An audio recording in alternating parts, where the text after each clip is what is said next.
پاکستان نے تقریباً 2 دہائیوں بعد سمندر میں تیل و گیس کی تلاش کا عمل دوبارہ شروع کر دیا۔ تیل و گیس کے لیے کمپنیز کے ساتھ پروڈکشن شیئرنگ معاہدے اور ایکسپلوریشن لائسنسز کے اجرا کا سلسلہ مکمل۔ ابتدا میں 8 کروڑ 20 لاکھ ڈالر جبکہ ڈرلنگ تک پیش رفت کی صورت میں مجموعی سرمایہ کاری تقریباً 1 ارب ڈالر تک پہنچنے کا امکان ہے۔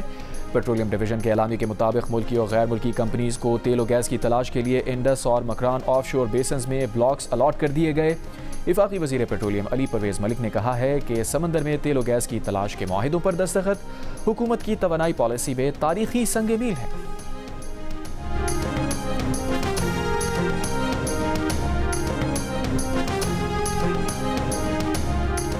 بجٹ مذاکرات کے لیے پاکستان میں موجود IMF مشن کا دورہ مکمل ہو گیا۔ IMF کے مطابق وفد نے معاشی صورتحال اور مالیاتی پالیسیز کا جائزہ لیا۔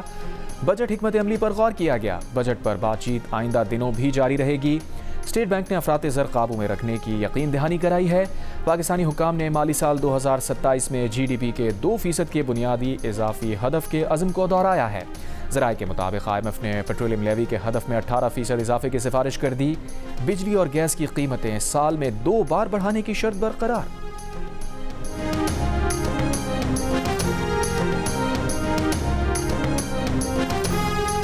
عرب میڈیا کا دعویٰ ہے کہ پاکستان کی اہم شخصیت آج ایران کا دورہ کر سکتی ہے۔ خبر کے مطابق اہم پاکستانی شخصیت کے دورے میں معاہدے کا حتمی مسودہ مکمل ہونے کا اعلان متوقع ہے۔ ممکنہ مذاکرات کا اگلا دور حج کے بعد اسلام آباد میں ہونے کا امکان۔ سرکاری سطح پر خبر کی تصدیق نہ ہو سکی۔ وفاقی وزیر داخلہ محسن نقوی 1 ہفتے میں ایران کے دوسرے دورے میں صدر مسعود پزشکیان سمیت اعلیٰ قیادت سے ملاقاتیں کی ہیں۔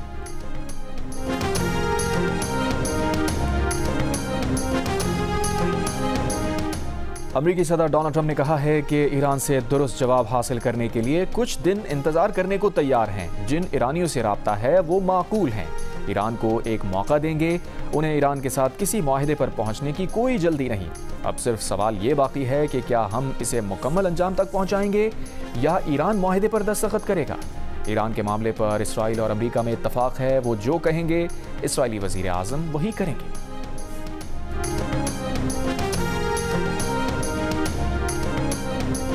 ایران نئی امریکی تجاویز کا جائزہ لے رہا ہے۔ ایرانی وزارت خارجہ کے ترجمان اسماعیل بقائی کا بیان۔ کہا پاکستان کے وزیر داخلہ محسن نقوی ایران اور امریکہ کے درمیان پیغامات کے تبادلے میں سہولت فراہم کرنے کے لیے ایران میں موجود ہیں۔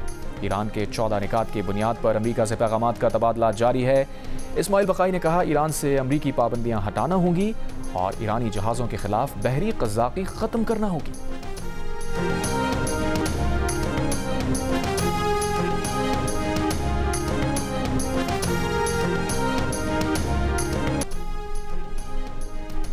سعودی وزیر خارجہ فیصل بن فرحان نے کہا ہے کہ امریکی صدر کے مذاکرات کو اضافی موقع فراہم کرنے کے اقدام کو سراہتے ہیں۔ چاہتے ہیں ایسے معاہدے تک پہنچا جا سکے جو جنگ کے خاتمے کا باعث بنے۔ آبنائے ہرموز میں 28 فروری سے پہلے کی طرح سلامتی، آزادانہ بحری آمد و رفت کی بحالی، تمام متنازع امور کا حل ہو۔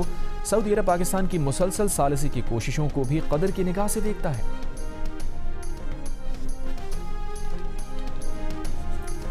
چینی صدر شی جن پنگ کا کہنا ہے کہ ایران امریکہ جنگ روکنا ضروری ہے۔ مزید لڑائی غیر دانشمندانہ ہوگی۔ دنیا جنگل کے قانون کی طرح واپس جانے کے خطرے سے دوچار ہے۔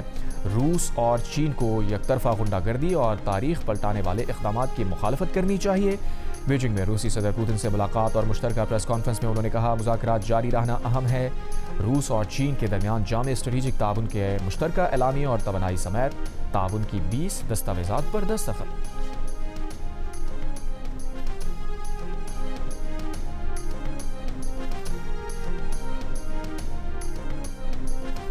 وزیر اعظم شہباز شریف سے چین کے اعلیٰ سطح کے وفد کی ملاقات۔ وزیر اعظم نے پاکستان اور چین کے درمیان تاریخی اور اسٹریٹجک تعاون پر مبنی شراکت داری کو سراہا۔ وزیر اعظم شہباز شریف سے برطانیہ کے قومی سلامتی کے مشیر جوناتھن پاول کی ملاقات۔ وزیر اعظم آفس کے مطابق جوناتھن نے پاکستان کی خطے میں کشیدگی میں کمی کے لیے جاری کوششوں کو سراہا۔ کہا برطانوی حکومت سلامتی، تجارت، سرمایہ کاری میں تعاون بڑھانے کی خواہاں ہے۔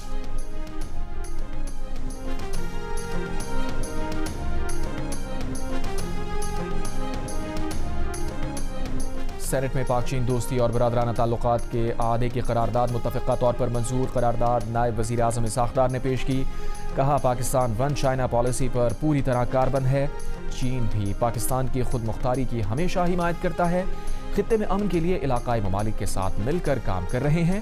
امریکہ اور اسرائیل کی ایران سے جنگ میں پاکستان چین کے ساتھ مستقل رابطے میں رہا۔ سینٹ میں خطاب کرتے ہوئے انہوں نے کہا پاکستان اور چین کے سفارتی تعلقات کے 75 سال مکمل ہونے پر وزیر اعظم شہباز شریف 23 سے 26 مئی تک چین کا دورہ کریں گے۔ صدر شی جن پنگ سے ملاقات کریں گے۔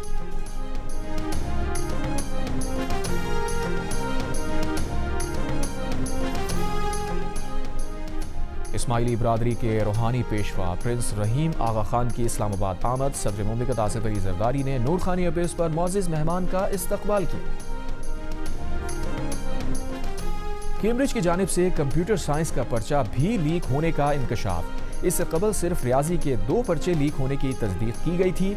کیمبرج انٹرنیشنل اعلامیہ کے مطابق کمپیوٹر سائنس اور ریاضی کے آؤٹ ہونے والے پرچے دوبارہ نہیں لیے جائیں گے۔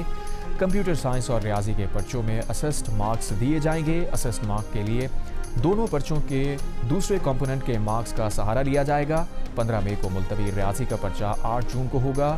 کنٹری ہیڈ عظمیٰ یوسف نے کہا پرچوں کے لیک ہونے سے متعلق تحقیقات جاری ہیں۔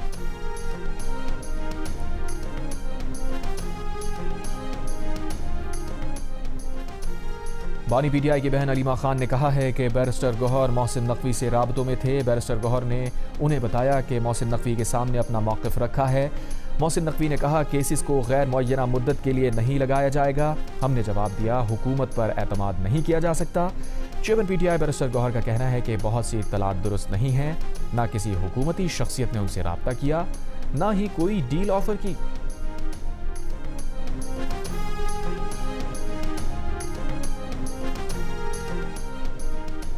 انمول عرف پنکی کی سائرہ شوکت کے نام سے جعلی شناختی کارڈ بنانے کی کوشش پکڑی گئی۔ ڈی آئی جی ساؤتھ کے مطابق انمول نے پاک آئی ڈی ایپ پر 18 فروری کو جعلی شناختی کارڈ بنانے کی درخواست دی تھی۔ نئی شناخت کے لیے انمول عرف پنکی نے علامہ اقبال کالونی شادرہ لاہور کا پتہ درج کیا تھا۔ نادرا ایپ میں سیکیورٹی فیچرز کی وجہ سے درخواست پروسیس نہ ہو سکی۔ D I G south Asad Raza نے نادرا حکام کو خط لکھ دیا۔ نادرا حکام نے تحقیقات کا آغاز کر دیا۔ دوسری طرف انمول عرف پنکی کے کیس میں حراست میں لیے گئے سی ٹی ڈی کے اے ایس آئی کو بیان ریکارڈ کرنے کے بعد چھوڑ دیا گیا۔ ذرائع سی ٹی ڈی کے مطابق اے ایس آئی سے پنکی نیٹ ورک سے متعلق تحقیقات کی گئی۔ دوسرا اہلکار اب تک حراست میں ہے۔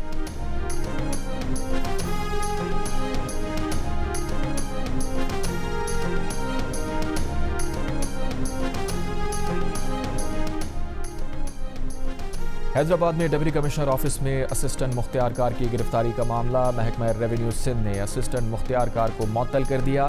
اینٹی کرپشن نے کل آفتاب حسین کو رشوت کے الزام میں گرفتار کیا تھا۔ پنجاب کے ایم پی اے ثاقب چدھڑ اور اداکارہ مومنہ اقبال کے دھمکیوں کا معاملہ طول پکڑ گیا۔ اداکارہ کی درخواست پر National Cyber Crime Investigation Agency نے فریقین کو آج طلب کر لیا۔ دوسری طرف ثاقب چدھڑ نے بھی اپنے کزن کی مدعیت میں اپنے آبائی ضلع میں نامعلوم افراد کے خلاف دھمکیاں دینے کا مقدمہ درج کروا رکھا ہے۔